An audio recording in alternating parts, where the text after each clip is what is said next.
It figures that it would take Payne Stewart to get me in a suit, but I never thought I would stoop to this.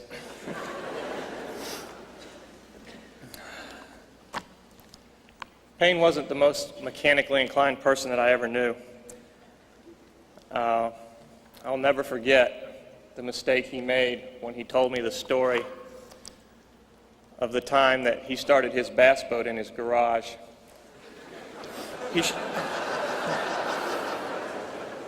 Payne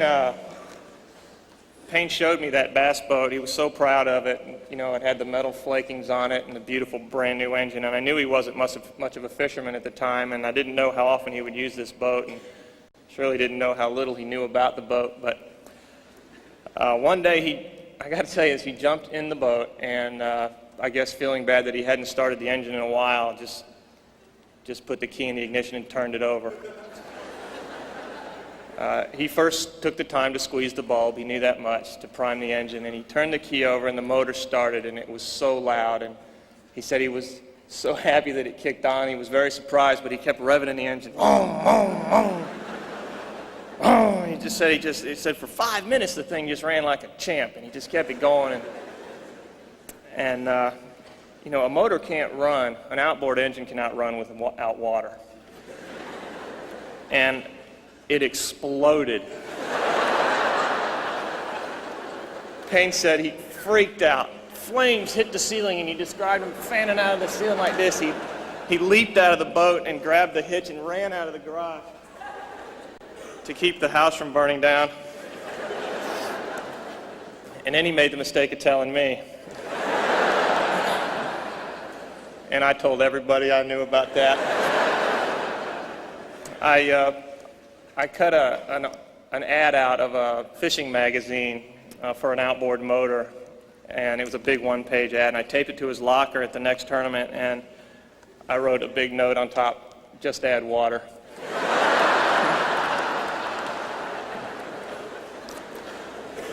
Once in a while, Payne Stewart got a few deals on his own. You remember the weed whacker, or the weed terminator? When I pulled into Payne's yard, through his gate the other day, his yard was so beautifully manicured, and the bushes were trimmed, and the walk was edged, and I was so thankful for the weed whacker. Knowing full well Payne didn't know how to even start the weed whacker.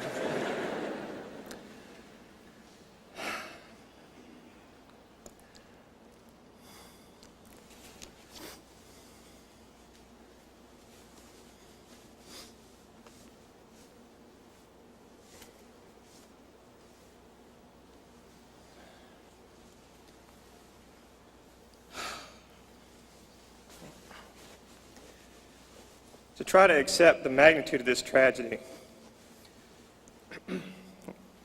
is the most difficult thing that I've ever had to do.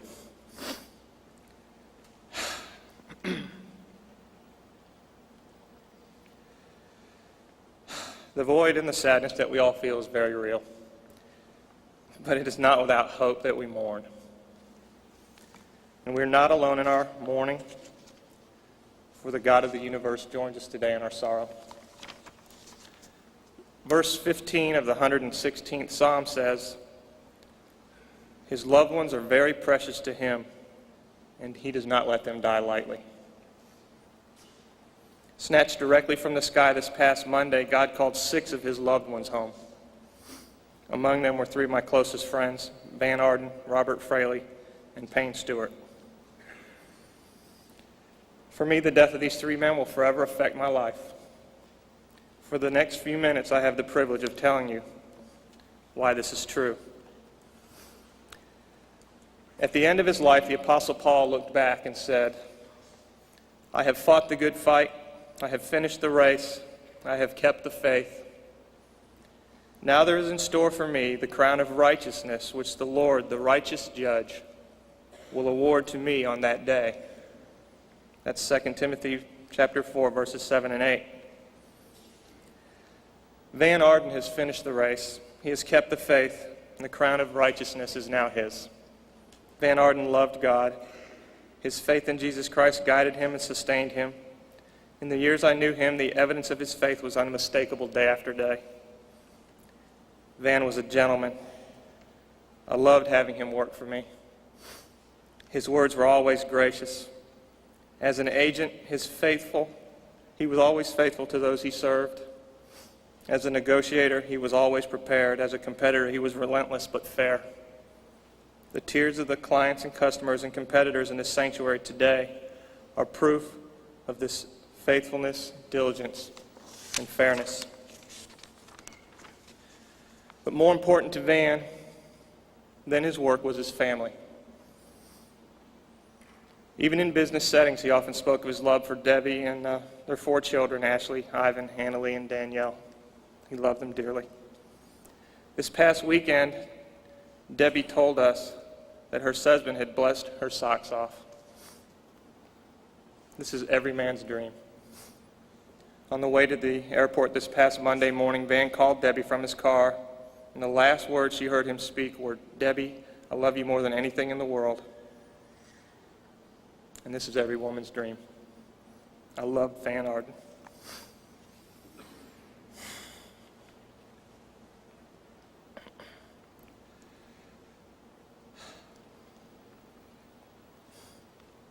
Robert Fraley has finished the race. He has kept the faith. And the crown of righteousness is now his. And although Robert and I had a professional relationship, he was first and foremost my friend, and he was like a father figure to me. In 1992, when I was diagnosed with cancer, in 1993, Robert was the person I first called after I talked to my family. I knew that whatever I needed, Robert would be there. Robert wrote the press release to inform the world that I had cancer. Many, many times in that year, he and Dixie were there for me and proved their love to me and to my family. Robert loved God. He was obedient to Him. It was his highest priority. He was a man of great wisdom. When I called Robert with a question or a problem, and I had many, and I called him often, I had absolute confidence that his counsel would be right. And over the years, I got in the habit of taking Robert's advice, and I'm very glad I did. Robert was a brilliant problem solver. He never faced a situation that baffled him. He never panicked, even under great pressure. He was always in control, and he kept things in perspective. When I was doing chemotherapy in 1994, a lot of people called me, and I really tried to be up and a source of hope and inspiration to anyone and everyone who called. And I talked to Robert one day, and he said that I sounded down, and I told him that I was, and that I felt bad about it because I felt this burden to be a source of inspiration to all who called me, to encourage them. And Robert, in his great wisdom, said to me, he says, "You know, Paul, you don't have to be right. You don't have to be all right all the time." And he was right, and it lifted a great burden from my shoulders. And I thank him for that. Robert loved to laugh. I thought about it yesterday when we were leaving their house from Robert and Dixie's house, the funeral procession, and we were getting to go through the toll booths for free, that Robert would have laughed and said, "Look what I did for you. I got you through those toll booths for nothing."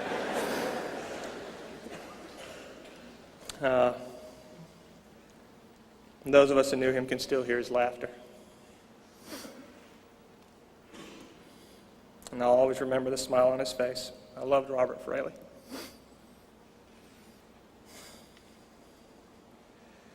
Van Arden and Robert Fraley were the best in their business.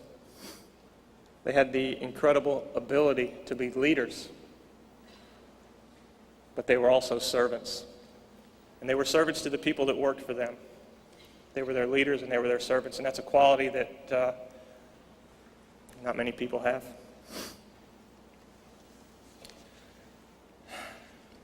Their professional direction for my life and career were almost flawless. And what they did for me and what they did for Payne Stewart was terrific. And they did a great deal for Payne. Robert and Payne were so close. Robert and Payne, the three of them, were like one.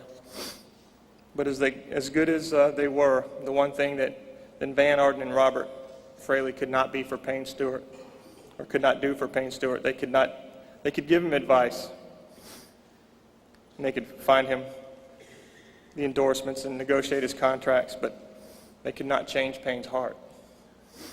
Only God had the power to change Payne Stewart's heart, and not long ago he did. He changed his heart. Payne Stewart has finished the race.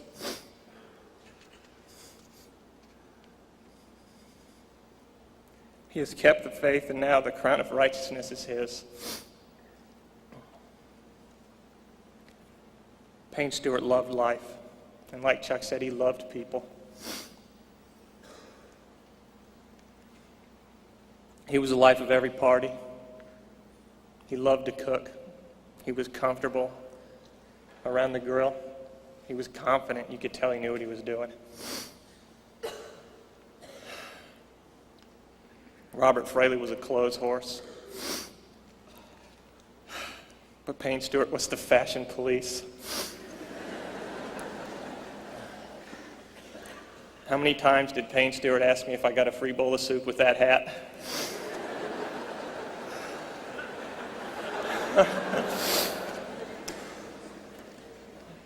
I always felt intimidated when I was going out with Payne because I knew he was going to assess what I was wearing. I felt pressure this morning, knowing he'd be watching.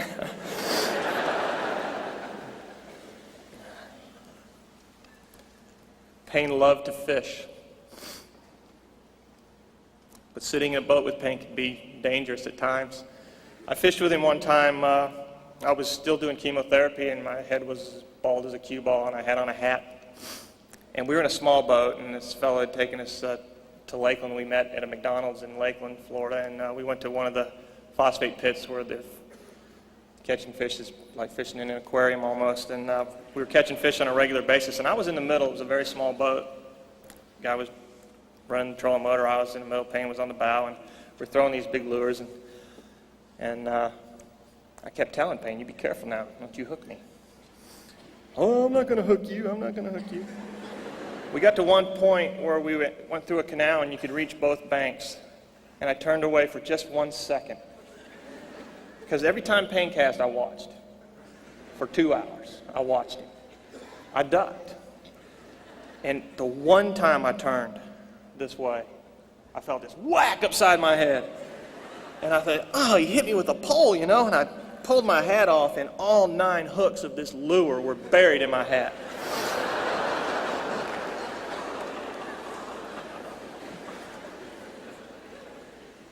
When he realized I wasn't hurt, he laughed at me. It was a bruise on my head. It was a heavy lure. Well, Payne came over to fish with me again, and there was 4 of us total. And we had caught our bait and gotten to our spot.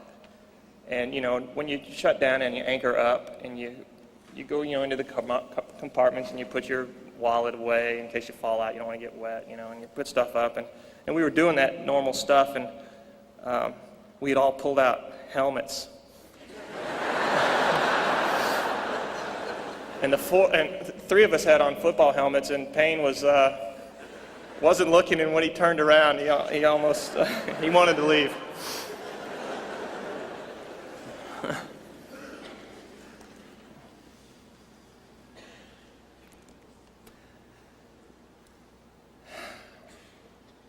I had the privilege of playing golf with Payne at Disney this week.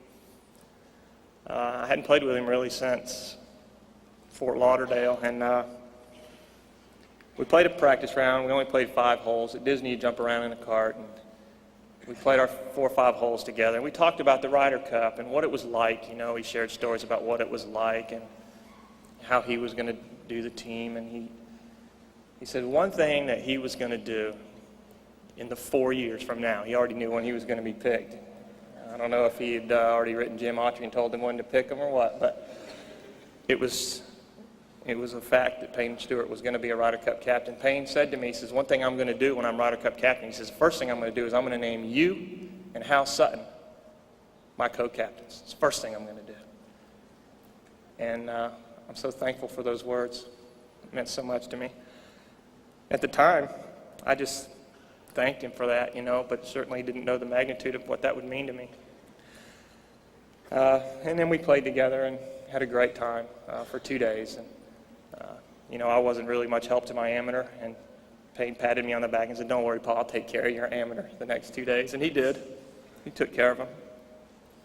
For many years, it seemed like Payne Stewart was first in Payne Stewart's life, but not long ago, this began to change. We all saw his pride and his occasional cynicism and sarcasm begin to soften. I believe the death of Payne's father started this process, however gradual. Payne and I were having dinner a few years after he had said goodbye to his dad, and it was a deep conversation we'd gotten into, and I made a comment to him that I had heard from Larry Moody, who leads our Bible studies on the tour. I told Payne that we're not in the land of the living going to the land of the dying, but that we are in the land of the dying going to the land of the living. And I knew these words found a mark in Payne's heart. But only God could do that, because only God can change hearts. After he won Pebble Beach in February, the world saw his tears and heard him talk about his love for Tracy, his wife, and Aaron and Chelsea, his precious children. He loved them so much. And B, you know how much Payne loved you. He talked about you so much. This past summer, after his victory in the U.S. Open, he embraced his friend Phil Mickelson. And he said to Phil, this may not be exactly what Payne said, but he said, "You'll win this someday, but right now you've got more important things to do. Go home and enjoy the birth of your baby girl." They knew they were having a girl. He told Phil, "You'll be a great daddy. You'll be a great daddy." Payne Stewart, the family man. Only God could do that, because only God can change hearts. I first met Payne in 1982 on the putting green in Hattiesburg, Mississippi. It was before he donned his trademark knickers and tam o'shanter hat, yet he still stood out. What I had mistaken for earrings was actually acupuncture needles. They were in there to help improve his concentration. It must have worked, because he won the event. And in the post-victory interview, he announced to the world that the tour needed more blonde-haired, blue-eyed guys. And I remember thinking, who in the heck is this guy? The brash comment wasn't enough for Payne, though. The outfits guaranteed that he'd stand out. He wanted to be a star, and he believed that he had the talent to do it. And he didn't mind the attention. Payne got a lot of verbal abuse from everyone, including me, but was thick-skinned and he could take it, and he was very good at dishing it out. Payne was a vicious competitor. He only played to win. This was all he ever knew. But not long ago, we started to see something new, something totally different. We saw a man who was interested in people. He was as interested in people as he was in golf. A man who played to win, but truly loved others at the same time. Payne became gracious in victory and gracious in defeat, and only God could do that, because only God can change hearts. During the past year, everyone who knew Payne Stewart saw this dramatic change in his life. They saw in Payne what the Bible calls a peace that passes all understanding. Only God could do that, because only God can change hearts. It's an honor to stand before you as Payne Stewart, Robert Fraley, and Van Arden's friend. And because I knew them so well, I know what they would have wanted me to say in my closing remarks. Whoever you are, wherever you are, whatever you have done, if you feel the tug of God's Spirit on your heart, do not turn away. If, like Payne, Robert, and Van, you want to know the happiness and peace that only Jesus Christ can bring, I invite you to confess your sin and receive Him as your Savior.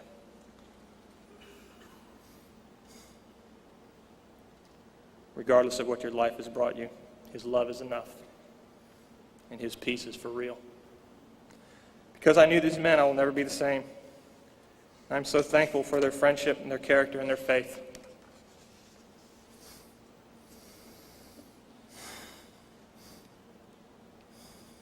Goodbye, Van. Goodbye, Robert. Goodbye, Payne. And we loved you, and we will miss you, but we know we will see you again.